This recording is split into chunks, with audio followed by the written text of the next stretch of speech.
Operation peace spring October 2019లో Turkey government start చేసిన ఆపరేషన్ను ఆపరేషన్ పీస్ స్ప్రింగ్ అంటారు. టర్కీ బార్డర్లో ఉన్న నార్త్ ఈస్ట్ సిరియా ప్రాంతంలో మొత్తం ఆ ప్రాంతాన్ని సేఫ్ జోన్గా పెట్టాలని చెప్పి Turkey operation peace spring start చేసింది. యాక్చువల్గా ఆ ప్రాంతంలో ఉన్న కుర్దులను కుడ్స్ను ఖాళీ చేయించడానికి టర్కీ ప్లాన్ వేసింది. ఇదే ఆపరేషన్ పీస్ స్ప్రింగ్. టర్కీతో పాటు సిరియన్ నేషనల్ ఆర్మీ కూడా ఈ ఆపరేషన్లో పార్టిసిపేట్ చేసింది. ఎవరికి వ్యతిరేకంగా? సిరియన్ డెమోక్రటిక్ ఫోర్సెస్కి వ్యతిరేకంగా. ఈ సిరియన్ డెమోక్రటిక్ ఫోర్సెస్లో చాలామంది కుర్దిష్ పాపులేషన్ ఉన్నారు. వాళ్ళకి వ్యతిరేకంగా Turkey plus Syrian national army వాళ్ళు ఆపరేషన్ పీస్ స్ప్రింగ్ చేశారు. మేజర్గా ఆపరేషన్ పీస్ స్ప్రింగ్ అనేది టర్కిష్ ప్రభుత్వం సపోర్ట్ చేసిన ఆపరేషన్. అయితే ఐఎస్కి వ్యతిరేకంగా పోరాటంలో అమెరికాకి కుర్దిష్ పాపులేషన్ చాలా సపోర్ట్ చేశారు. దానికి ఇప్పుడు అమెరికా ఆపరేషన్ పీస్ స్ప్రింగ్కి టాసిట్గా సపోర్ట్ చేసింది, కానీ ఓపెన్గా సపోర్ట్ చేయలేదు. ఇది కూడా గుర్తుపెట్టుకోవాలి.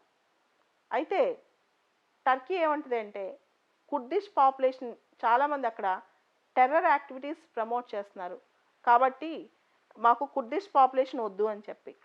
ఇక్కడ ఒక ఫ్యాక్ట్ గుర్తుపెట్టుకోవాలి. టర్కీలో ఒక పొలిటికల్ పార్టీ ఉంది, పీకేకే అంటే Kurdish workers party.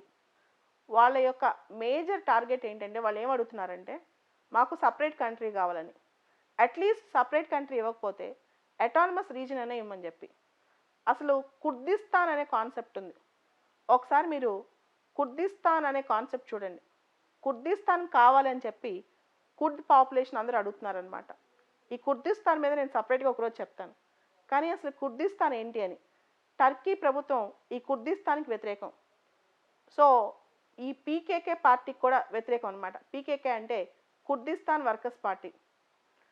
Turkey government ఈ పీకేకే పార్టీని, కుర్దిస్తాన్ వర్కర్స్ పార్టీని అన్లాఫుల్ అని చెప్పేసి దీన్ని ఒక టెర్రరిస్ట్ ఆర్గనైజేషన్ కూడా చెప్పేసింది. అండ్ ఈ పీకేకే అనేది చాలా సంవత్సరాల నుంచి, చాలా కేట్స్ నుంచి ఫైట్ చేస్తుంది. అండ్ ఈ కుడ్స్ చాలామంది ఐఎస్కి వ్యతిరేకంగా పోరాటంలో అమెరికాకి సహాయం చేశారు. కానీ అమెరికా ఇప్పుడు చాలా వరకు కుడ్స్ని కూడా మర్చిపోయింది.